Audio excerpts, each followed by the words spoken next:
How do you feel after incorporating the Enlightened Order of Eating? Fiber first, then protein and fats, and lastly, carbs and sweets. Did you continue that order after adding a savory breakfast every day last week? If so, how do you feel today? How strong are your cravings? How much energy do you have? Please pause this video and give us some feedback. Let's learn together from each other's experiences. Hi there, I'm Teresa Potter, retired biochemist, chemistry teacher, athlete, certified aromatherapist, and founder of Heirloom Apothecary. This week, I will introduce you to an additional extremely effective way to minimize glucose spikes that cause cravings and inflammation. In fact, this key tool will decrease a glucose spike by a whopping 30%. I'll tell you all about it in point 1 of this video. In this video, we will explore 3 points. Point 1, the key to decreasing glucose spikes by 30%. It is another tool in addition to a savory breakfast and the Enlightened Order of Eating: fiber first, then proteins and fats, followed by carbs and sugars. Point 2, the science behind that tool that decreases glucose spikes by 30%. And point 3, how to easily incorporate the tip into your daily life. Point 1, the key to decreasing a glucose spike by 30%. So what is the key to decreasing a glucose spike by 30%? It is vinegar. Yes, vinegar. Any kind will do. White vinegar, balsamic vinegar, wine vinegar, rice vinegar, or any other that floats your boat. Most people prefer the taste of apple cider vinegar. If you've never tried it, give it a go. Ancient cultures have been drinking vinegar for millennia. The Babylonians, the Egyptians, Greco-Romans all incorporated a vinegar drink in the daily diet. Many cultures still do. My mother used to give me a spoonful in a glass of warm water every morning just to keep me well. I always thought that was so weird, just another health nut practice that I had to endure being her child. Little did I know it had merit. Then, when I went to college in the late 70s, there was a trending weight loss diet called the apple cider vinegar, lecithin, and kelp diet. As it grew in popularity, I thought maybe my health nut mom was onto something. And now there is substantial scientific research that vinegar will not only help weight loss, but can substantially impact your health and well-being. We will explore why in point 2. My mother used to give me a spoonful in a glass of warm water every morning just to keep me well. I always thought that was so weird, just another health nut practice that I had to endure being her child. Little did I know it had merit. Then, when I went to college in the late 70s, there was a trending weight loss diet called the apple cider vinegar, lecithin, and kelp diet. As it grew in popularity, I thought maybe my health nut mom was onto something. And now there is substantial scientific research that vinegar will not only help weight loss, but can substantially impact your health and well-being. We will explore why in point 2. So exactly how can we use vinegar to decrease our blood sugar spikes by 30%? It's very simple. Just 1 tablespoon of vinegar, any kind, in a tall glass of water if you want to dilute it a lot, or I drink it in just about that much water because I've been doing it most of my life. Okay. Most people like the taste of apple cider vinegar over other vinegars. In fact, I have discovered that not all apple cider vinegars taste the same. My favorite, and what my mother always gave me, was Bragg's apple cider vinegar. It may be a little bit more expensive than others, but it is well worth the taste difference. I bought the apple cider vinegar sold at Costco my last trip. Thought, what's the difference? Well, there is a difference. While it may work the same, the taste is nowhere near as good as the taste of Bragg's apple cider vinegar. Even though I have been drinking vinegar since I was a child, it is all I can do to make myself drink that Costco apple cider vinegar. Get the Bragg's. It is sold at any good market. It is even carried at Walmart. Studies consistently report that subjects who consume 1 to 2 tablespoons of vinegar before meals for 3 months lost 2 to 4 pounds. Reduced visceral fat, that's the fat around your middle and around your organs. Reduced waist and hip measurements, and reduced triglyceride levels. In one study, 2 groups were put on the same weight loss diet. The vinegar group lost twice as much weight, 11 versus 5 pounds, even though they ate the same foods and same calories. What are the positive effects of vinegar? Well, in non-diabetics, in insulin-resistant people, and in people with type 1 or type 2 diabetes, as little as 1 tablespoon per day significantly reduced glucose levels. Why? Drinking vinegar before a carbohydrate-rich meal reduces the glucose spike up to 30%. The insulin decreases by 20%. This tells us that vinegar does not flatten the glucose curve by increasing insulin.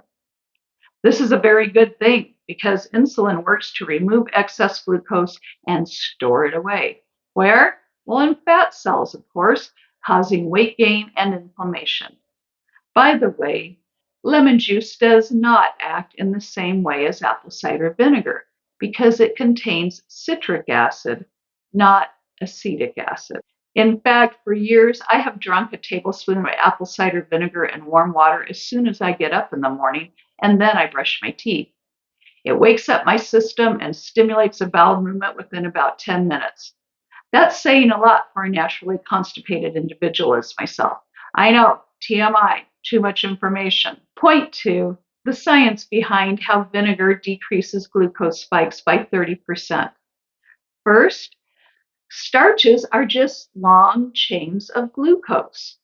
We have an enzyme called alpha amylase, which breaks down starch or carbohydrates into individual glucose molecules that then enters our blood. The acetic acid in vinegar slows down the rate that alpha amylase works, so glucose enters our bloodstream much more slowly, reducing a glucose spike. Fiber works in the same way, reducing the activity of alpha amylase and provides a net to slow the absorption of glucose into the blood. That combo of vinegar and fiber is a real knockout. Okay, second, once in the blood, acetic acid enters our muscles and stimulates them to produce glycogen faster than it normally does. Glycogen is an important glucose storage molecule in the liver and muscles that can supply muscles with quick glucose when a burst of movement may be needed. In the presence of acetic acid or vinegar, glucose is preferentially stored as glycogen for a burst of movement rather than fat, so less of the glucose spike is present. Because of these two factors, glucose being released into the body more slowly and our muscles taking up glucose more quickly to make glycogen means we have lower levels of glucose in our blood. There is less insulin in the blood as well, which helps us get into fat burning mode more easily. We cannot burn fat with high levels of insulin in our blood.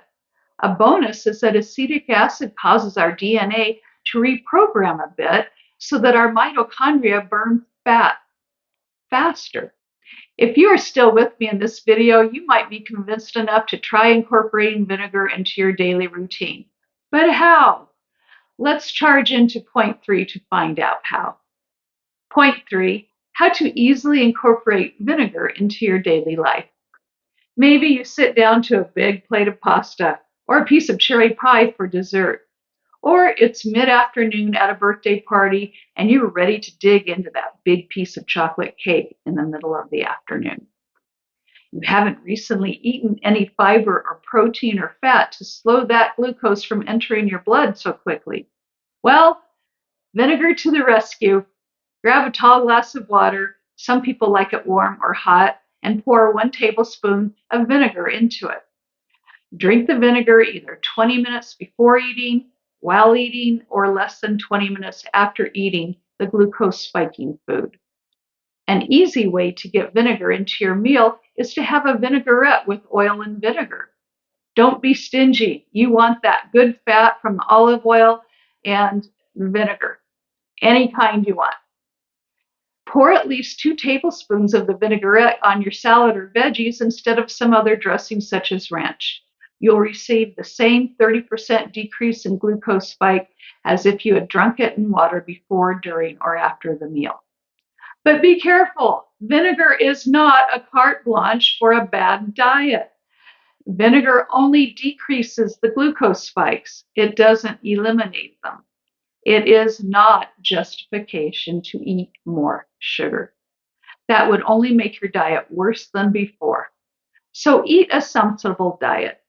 But on occasion, when you have the mid-morning or mid-afternoon sweets due to a special occasion, you can minimize its effects. Additionally, vinegar is an acid. We need to learn how to dance well with it. If left on your teeth, it can wear down your enamel. The same is true with sticky sugar treats such as gummies and dried fruit. They stick to your teeth.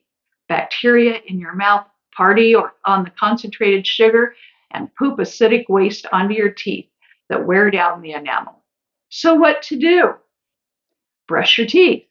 If that isn't an option, I like to get a mouthful of water and swish it in my mouth. If I'm in a restroom, I can spit it in the sink. If not, I simply swallow it. Let's face it, you are only swallowing what you would have left sitting in your mouth anyway. Repeat 3 times. My first year of teaching, we had a class experiment testing the pH of the teeth after swishing. The results showed that swishing 3 times significantly removed the enamel eroding acid in the mouth.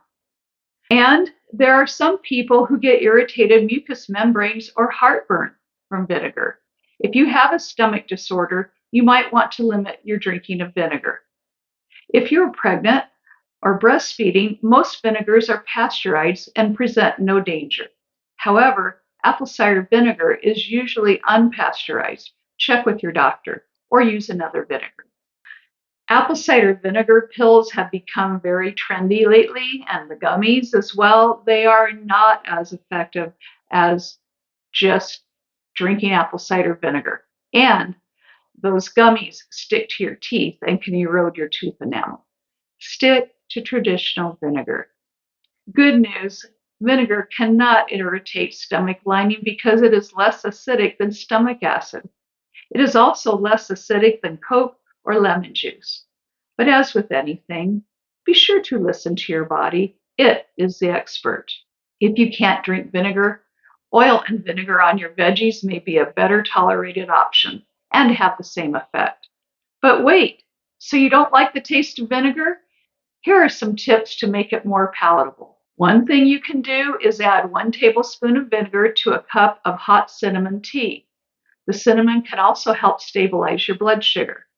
Cinnamon helps reduce belly fat and improves immunity.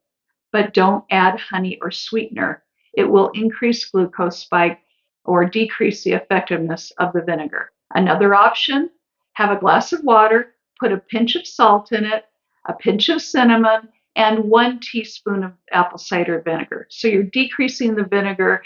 That will really make it more palatable. Or a teapot of hot water with a wedge of lemon, thinly sliced ginger fruit, and 1 tablespoon of apple cider vinegar with a pinch of allulose or monk fruit or erythritol or stevia for sweetness.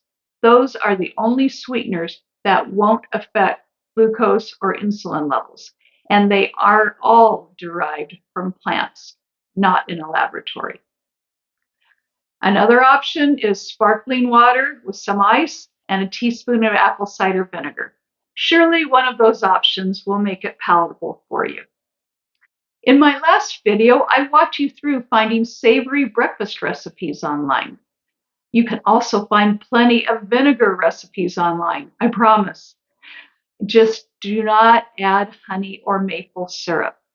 The only sweeteners should be used are the ones I covered just earlier in this video.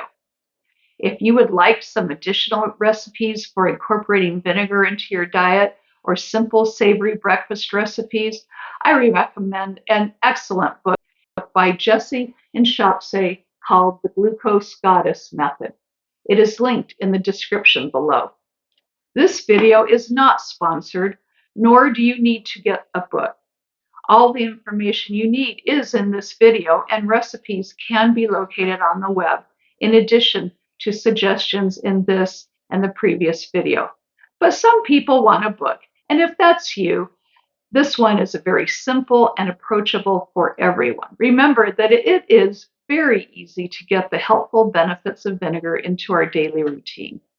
We can decrease glucose spikes, decrease fat accumulation, increase muscle glycogen storage, and even improve constipation issues. Simply a tablespoon of vinegar in a tall glass of warm water before a meal or a mid-afternoon sweet snack is all it takes. Join me next week for the next tip to limiting your glucose and insulin levels. Each tip builds on the previous ones to better fortify yourselves against cravings and improving your energy level and well-being. We will take a deep dive into the fiber-filled veggie meal starter. Until next time, as always, I'm sending you my love through my content. Give me a virtual hug by subscribing and hitting that thumbs up button. And don't forget to show someone you care by sharing this video with them. Wishing you an enlightened day, starting with your first meal. Bye-bye for now.